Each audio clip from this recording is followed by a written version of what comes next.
दिल की धड़कनें तेज कर देने वाला एक ऐसा पल जो शायद आने वाले सालों तक याद किया जाएगा। कश्मीर की हसीन वादियों में डल झील के किनारे पानी की लहरों पर नाचती रोशनी, हवा में ठंडक और पहाड़ों की शांत गोद में आज संगीत का एक नया इतिहास लिखा गया। दृश्य खुलता है एक भव्य स्टेज जिसके पीछे डल झील की चमकती सतह और सामने हजारों की भीड़।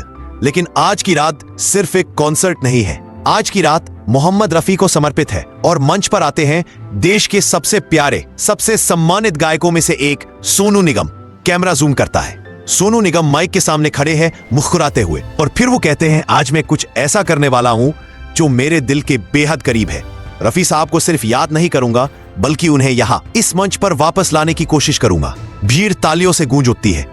लोगों के चेहरों पर उत्सुकता और भावनाएं दोनों साफ नजर आती है। संगीत शुरू होता है।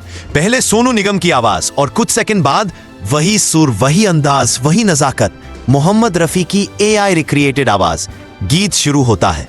एक लाइव डुएट, सोनू निगम और मोहम्मद रफी, एक ऐसी जोड़ी जिसकी कल्पना किसी ने नहीं की थी, लेकिन आज तकनीक और कला ने मिलकर इसे सच कर दिया। भीड़ की आंखें नम हो जाती है। कई लोग मोबाइल निकालकर पल को कैद करते हुए खुद को संभाल नहीं पा रहे। सोशल मीडिया पर लाइव क्लिप्स की बाढ़ सी आ जाती है। फैंस लिख रहे हैं, this is the right way to use AI। Rafi साहब lives again through music. Sonu Nigam ने रफी साहब की रूह को सलाम किया है। गीत के अंत में दोनों आवाजें एक खूबसूरत हारमोनी में मिलती है और जैसे ही संगीत रुकता है पूरा स्टेडियम तालियों की गड़गड़ाहट से गूंज उठता है। लोग खड़े होकर सलाम करते हैं, कुछ बस चुप, क्योंकि शब्द नहीं बचते। लेकिन शो यही खत्म नहीं होता। सोनू निगम माइक संभालते हैं और AI के बारे में उठे सवालों का जवाब देते हैं। ये है, AI को हम दुश्मन मत समझिए, यह कलाकार का दुश्मन नहीं है, लेकिन कलाकार से ऊपर भी नहीं है। AI को हमेशा सहायक की तरह इस्तेमाल होना चाहिए, बॉस की तरह नहीं। भीड़ उनकी बातों पर सहमति ने सिर हिलाती है। यह सिर्फ एक तकनीकी चमत्कार नहीं था, यह सम्मान था एक महान कलाकार के लिए और कला के भविष्य के लिए। और इस कॉन्सर्ट की एक और खास बात, यह कश्मीर में पहला बड़ा आयोजन है पहलगाम हमले के बाद। लोगों के लिए यह सिर्फ संगीत नहीं बल्कि एक संदेश है शांति का, एकता का और खुशियों की वापसी का।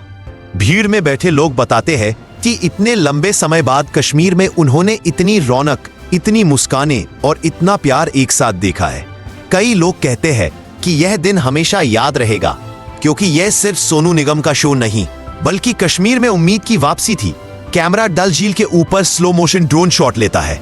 हल्की रोशनी में पानी चमक रहा है। पीछे सोनू निगम की आवाज गूंजती है और कहीं ना कहीं रफी साहब की भी लाइन, कला कभी मरती नहीं, बस रूप बदलती है। और रफी साहब आज भी हमारे दिलों में जीते हैं। Fade out.